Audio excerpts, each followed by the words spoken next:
Just like we do in basic Zentangle method, we'll start with 4 corner dots about a pencil width away from each corner. Then connect these dots with straight-ish pencil lines to create a border.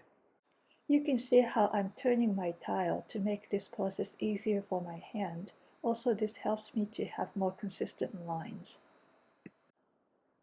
Before creating a grid, I'm adding small pencil marks. This helps me to know where I'm going to draw grid lines. Once you know where you want your grid lines to go, you can start adding your pencil lines. Don't worry if your lines are not perfect. Just keep going. In this example, I'm creating 5 by 5 grid, but you can try other numbers as well.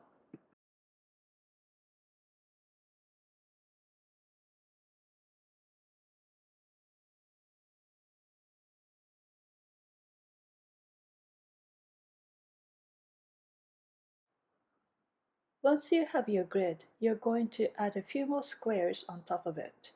The first one is slightly smaller than 4 of the grid squares combined, sticking out of the top left corner of your border. Then you are going to connect each corner of this square to the square in the middle. This line I'm going to stop right about here. Then I'm going to add another square that is slightly bigger than a single grid square attached to the vertical bar you just created. Then connect this square to another grid square next to it. You can add any number of structures in any height by repeating the same process.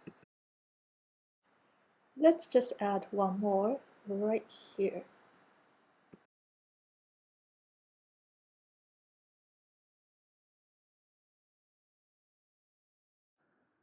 Once you're happy with the structure you created with your pencil, we're going to trace over with a pen.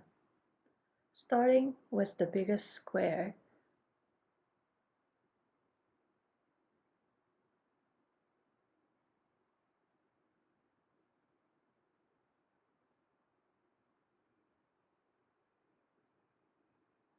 then you trace vertical lines.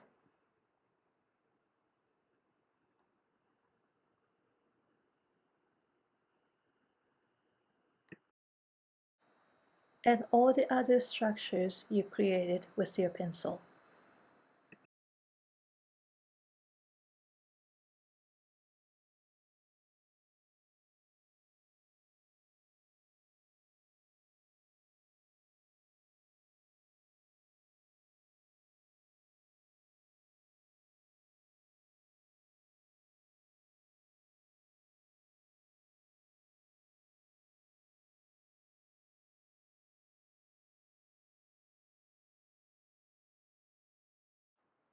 Then you are going to trace over other pencil lines. There is no right or wrong order to this process, but make sure your lines are not going through any of the structures.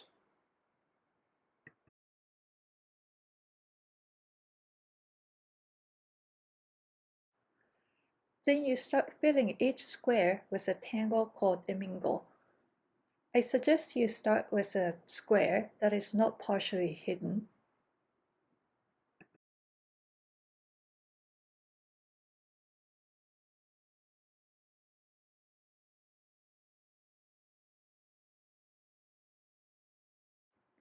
The ones that are partially hidden can be a little tricky, but you can figure out by using the other ones as a reference. Enjoy this meditative process. I like to fill the biggest one at the end because by then I had enough practice with other smaller squares.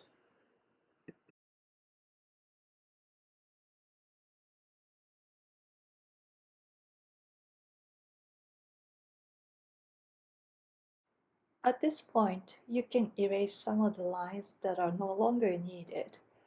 I suggest not to use eraser while you are still drawing, because in Zentangle, we believe there is no mistake.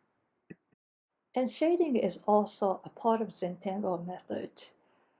In Zentangle, we don't typically consider the source and the direction of light, but with structures like these, you may want to consider which direction the light is coming. In this example, I'm pretending like the light is coming from top left corner, but then I'm completely ignoring the direction of light here and shade it all around the border. This is just to add a little bit of drama.